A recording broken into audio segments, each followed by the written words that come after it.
All right, on Friday we looked at different trigonometric functions and what they looked like. Today is going to be a little fun activity that you can do in order to practice seeing what those graphs look like.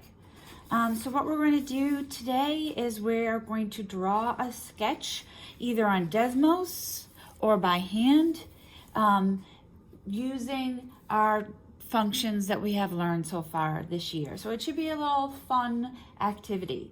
So I'm going to show you some pictures and then I'll go over the requirements. All right, I did this in less than 10 minutes, all right? So here is one, well, actually I'll show you the really good ones first. All right, so here are some examples. These ones were done electronically, then printed out and then colored in. Or this, I think this one was, you could see that the graphs might have been done by hand, but this person made graphs. So here is a sine graph right here. Here's another one that's a reflection. All right, here maybe they put in a parabola, but only colored half of it, things like that. All right, this person right here might have done a cosine function here to make this. They used a sine function here. They used a line, just a vertical line here. Okay, here they just used lines. So mine, I was just telling you that it only spent 5 minutes on, so this is, I would want you to spend more than that, but it's not a hard activity.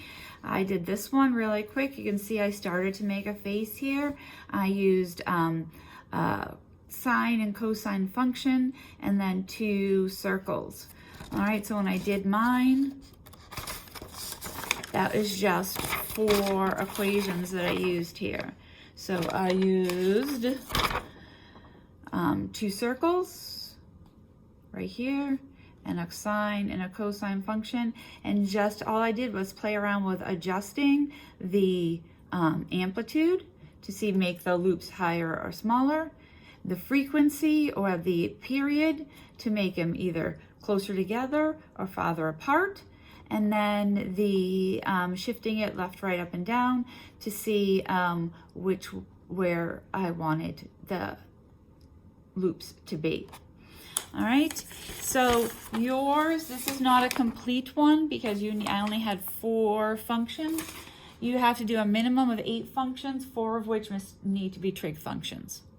All right, you're going to hand in your sketch and your equations.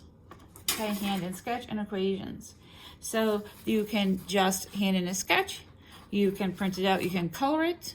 You can add some features using your color if you want. You can work alone or with a partner. Either way, you're just making one sketch. So if you work with a partner, you're just handing in one thing, all right? So you should be able to use our 42 minutes of class time, or after this talk, 39 minutes of class time to be able to complete this whole thing and be done and handed in. All right, hope you have fun playing around with graphs today.